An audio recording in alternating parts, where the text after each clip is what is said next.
Are comments in code good or bad? Do they help or hinder software maintenance? You may be surprised at my answer.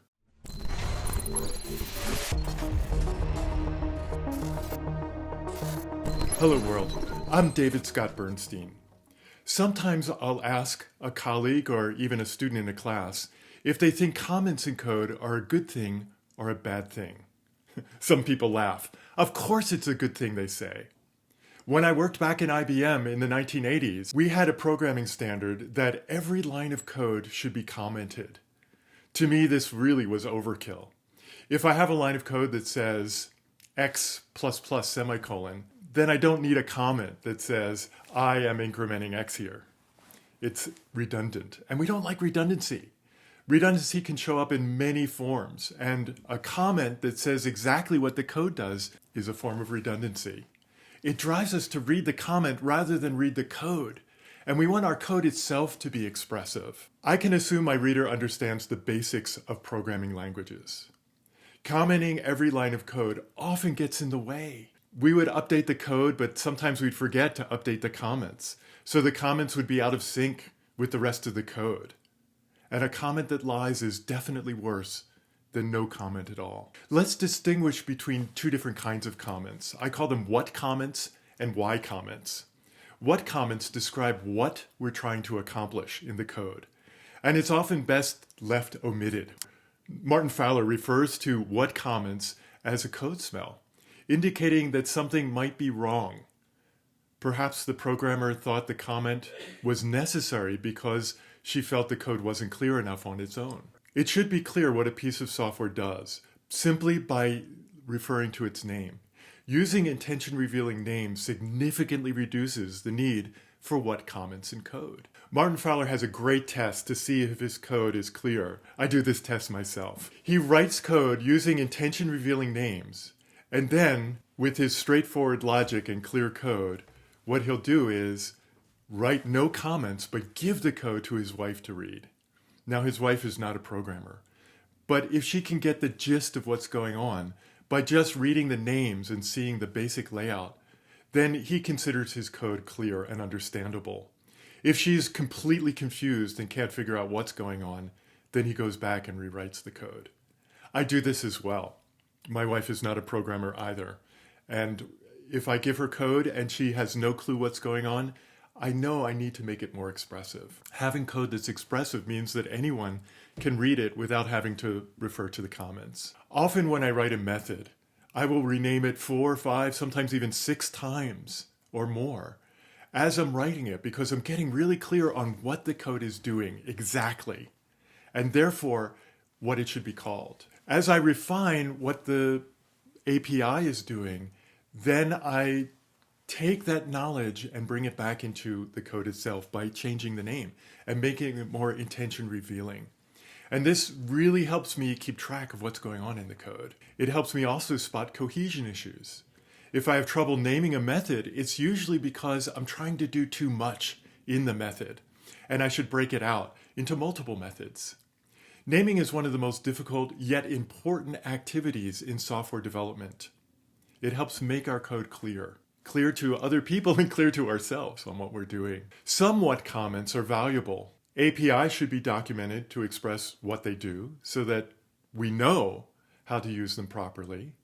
I find writing what comments sometimes are useful for calling out bugs or non-intuitive conventions, which abound sometimes in Windows APIs. I might write something in a comment that says, like, you might expect to call this method this way, but I found it does not work. However, if I call the method this way, it does work. One of my students once called that a whoa comment because it's something very unexpected. And it is a good thing to use in a comment if we're trying to make it clear for other readers how to work with the code. So we're embedding learning into the system. If I can express, though, what I'm really doing in the code through the name, then I don't need to have a comment. The logic can be straightforward, and the reader can know exactly what's going on without having to involve a comment.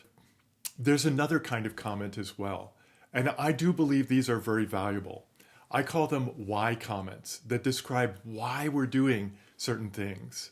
This is as opposed to what comments that just describe what the code is doing. In a why comment, we're going back and describing the ideas behind, the philosophy behind, or the reasoning behind our design decisions. And this is really helpful for people maintaining code, because then they understand the design and they can extend it in ways that it was intended to be extended. Whoa comments, what comments, and why comments. Why comments tell us why we're doing something. For example, we're conforming to some federal standard or using a design pattern or something like that. These comments help the reader understand why we're taking certain approaches so that they can better understand our motivations and, if they need to modify our designs, understand what our motivations were in the first place. Why comments can be extremely valuable for maintenance. And this is one set of comments that I find are overlooked. We tend to overdo it on the what comments and oftentimes neglect why comments. But they can be the most valuable. One of the things that I do after a software development project, at the end of a project, we typically have a little party to celebrate. And I bring two things to the party, a case of beer and a video camera. And after we've had a few beers and sort of relaxing, I turn the camera on and I talk to the developers and I ask them, what is it that you loved about what you did on this project? What would you do differently now that you know? I just get them to talk. And I turn the camera on. And as they're talking, they're telling me about their design, how they chose it, what they're doing. And I just do that for everybody in the party, everyone, all the developers. And then I take the videotape and I put it in the time capsule with all the other documents and artifacts.